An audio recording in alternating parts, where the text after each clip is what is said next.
Olá, hoje vamos entrar na área da Biologia do Desenvolvimento. Para quem não sabe, é a parte da Biologia que procura explicar o desenvolvimento embrionário. E olhando para os embriões, vamos focar a nossa atenção em algo muito concreto. Num relógio que sabemos que existe, mas não percebemos ainda exatamente como funciona.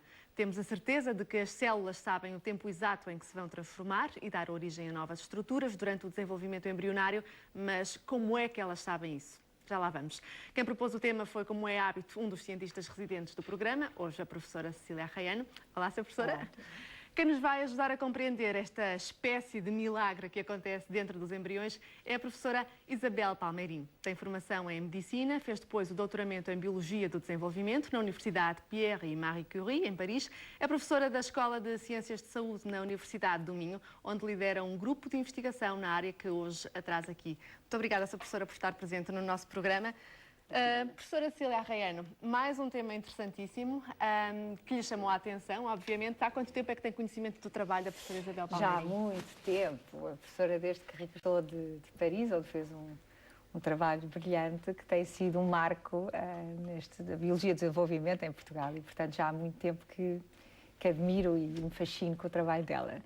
E, de facto, hoje em dia, que nós andamos sempre tão preocupados com as horas, com o relógio, com o stress, com as correrias, é interessantíssimo divulgar às pessoas como temos relógios dentro de nós, relógios que marcam, a cada espécie tem como o seu relógio interno para o desenvolvimento, relógios que estão dentro das nossas células e que sentem as horas, sentem os dias, sentem as estações e sentem os anos. Portanto, de facto, na biologia toda desta natureza que nós não devemos alterar e que nos insere no universo.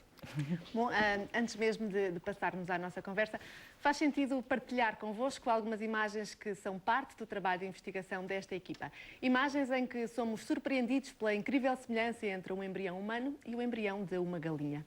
É também aí que reside muita da importância desta investigação. A quem custa acreditar nas parecenças, nada como ver com os próprios olhos e, se necessário, aumentado. Aqui a história começa no ovo, ou por outra na galinha que lá vem dentro. O conteúdo de um ovo fecundado é posto numa solução com pH idêntico àquele em que está o embrião dentro da casca. Depois, o embrião é recortado de forma a soltar-se. Em breve destaca-se e é possível, com a ajuda de instrumentos próprios, retirá-lo.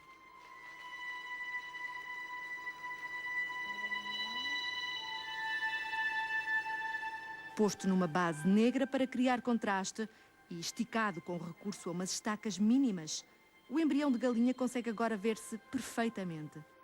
Tem 50 e poucas horas de gestação. Ampliado pelo microscópio, somos capazes de ver inclusivamente que o coração continua a funcionar. Mas nada disto é já um espanto para quem está na investigação que gira à volta dos relógios biológicos. Uma área em que a professora Isabel Palmeirim abriu caminho. Poderá haver ainda muitas perguntas sem resposta, mas há certezas que são ponto de partida seguro. O nosso esqueleto axial, as vértebras, as costelas, é formado de forma sequencial. Primeiro forma-se a de cima, depois a de baixo, mesmo no próprio embrião. E isso é feito ao longo do tempo de forma rítmica, repetida e muito controlada no tempo. E ela estava a estudar um embrião de galinha, que é muito semelhante ao embrião humano no início do desenvolvimento, e as estruturas que dão depois origem a estes ossos são formadas, a cada 90 minutos há um par de estruturas que se formam. Então é algo muito controlado no tempo. A semelhança entre o embrião humano e o de uma galinha até certa fase do desenvolvimento permite fazer extrapolações. Daí que haja todo o interesse em descobrir mais. Por isso, só aqui na Universidade do Minho correm várias investigações diferentes dentro da mesma área. Eu estou essencialmente a estudar o papel da notocorda, que é uma estrutura embrionária que depois dá origem à nossa coluna vertebral, que está a nível axial do nosso corpo. Tem sido descrito até agora que a notocorda não tem nenhum papel na formação dos sómitos, ou seja, aquelas estruturas, aquelas bolinhas de células que depois vão dar origem aos músculos, às costelas e às vértebras. O que eu faço é fazer cultivar os embriões de galinha, separo, divido o embrião a meio, um lado tem notocorda e o outro não tem. E depois vou comparar os dois. A um embrião humano com 4 semanas corresponde um ovo com 1 a 3 dias depois da fecundação. É o tempo ideal para se estudar a formação dos sómitos. A verdade é que cada célula tem um relógio que parece não sair muito abalado com as interferências que possamos fazer no seu desenvolvimento. O facto de as trocarmos de sítio, por exemplo, não faz com que acelerem ou atrasem os passos que têm a dar. A nossa grande questão aqui no laboratório é como é que se controla o tempo, como é que as células controlam o tempo no decurso do desenvolvimento embrionário. Porque é muito intuitivo perceber que se um bebê humano demora 9 meses a estar pronto para nascer, como é que cada estrutura é formada no tempo certo, no sítio certo e como é que isso é controlado. Os estudos classicamente de embriogênese têm-se focado sobre como é que as estruturas sabem o local para se formarem. A noção de tempo é uma coisa muito mais recente, até porque foi muito mais difícil agarrar e conseguir estudar isso no embrião. O facto de percebermos que há algo de extraordinariamente bem programado que escapa ao nosso domínio já é um sólido princípio. Mais do que satisfazer uma curiosidade que parece tocar domínios intocáveis. Quaisquer avanços nesta área podem ajudar, por exemplo, a conhecer melhor o desenvolvimento dos embriões e dos defeitos congénitos. E já agora, conhecendo os defeitos, contribuir para tecnologias que os corrijam. Muito bem, Sra. Professora, eu começaria então por lhe perguntar, foi no seu doutoramento que levantou muitas destas questões, para não dizer todas estas questões. Antes disso, nunca se tinha percebido desta forma a existência de um relógio genético?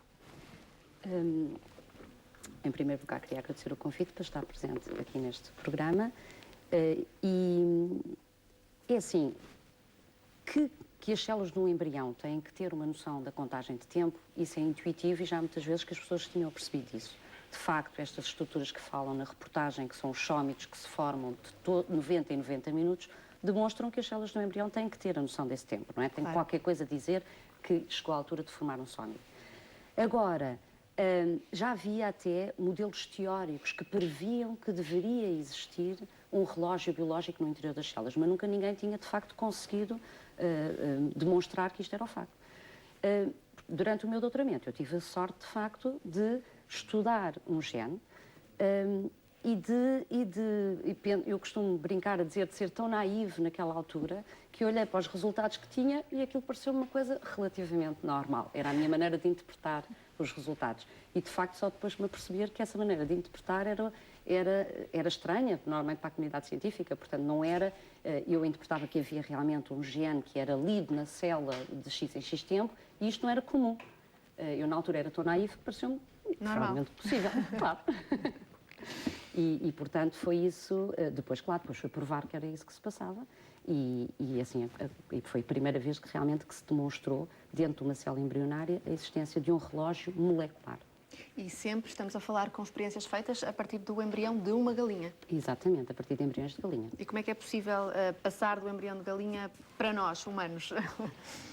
Quer dizer, o tipo de experiências que foram feitas em embriões de galinha não podem ser feitas em embriões humanos, de facto, não é? Porque exigem manipular o embrião e por questões de ética não podemos manipular o embrião